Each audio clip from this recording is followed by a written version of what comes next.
Then Patton's reputation crashed.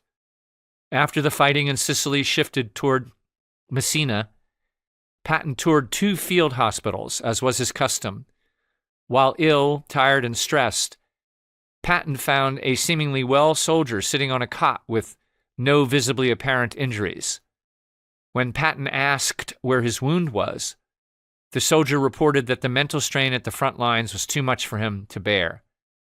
Patton was not a believer in battle fatigue or shell shock, known today as post-traumatic stress disorder, PTSD, and judged the man as a coward. Enraged, Patton slapped the man in the face and ordered the hospital staff to send the man back to the front. Patton was not finished. When he was inspecting another field hospital days later, the same exchange happened a second time with a different soldier. General Eisenhower pleaded with correspondents covering the Sicilian campaign not to leak the incident, for fear of losing the most indispensable commander in the war effort.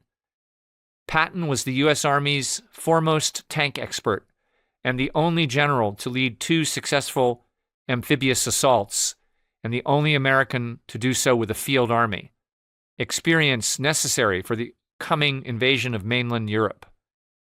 As historian Ladislas Farago explained, newspapermen and radio reporters who were privy to information regarding the incidents entered into a gentleman's agreement with Eisenhower to refrain from breaking the story. Despite Eisenhower's best efforts to protect Patton, however, the scandal burst into the open.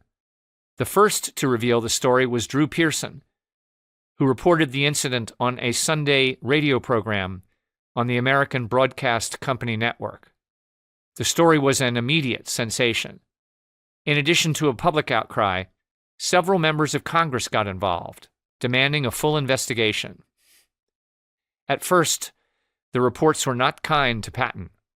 Subtitles such as War's Underside and Conduct Unbecoming littered newspapers, magazines, and journals. The reports of the first scandal in the U.S. Army High Command shocked Americans, as writers described Patton as a gaudy and profane officer who had committed one of the unforgivable military sins by striking, vilifying, and degrading 2 enlisted soldiers.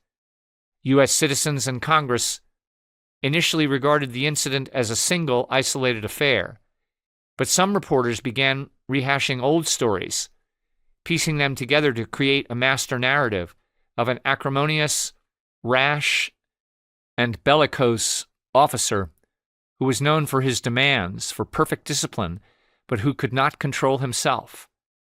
For example, one call for action stated, General Patton is familiar with the Articles of War, was guilty of conduct undermining discipline, and should be relieved instantly of his command of the 7th U.S. Army.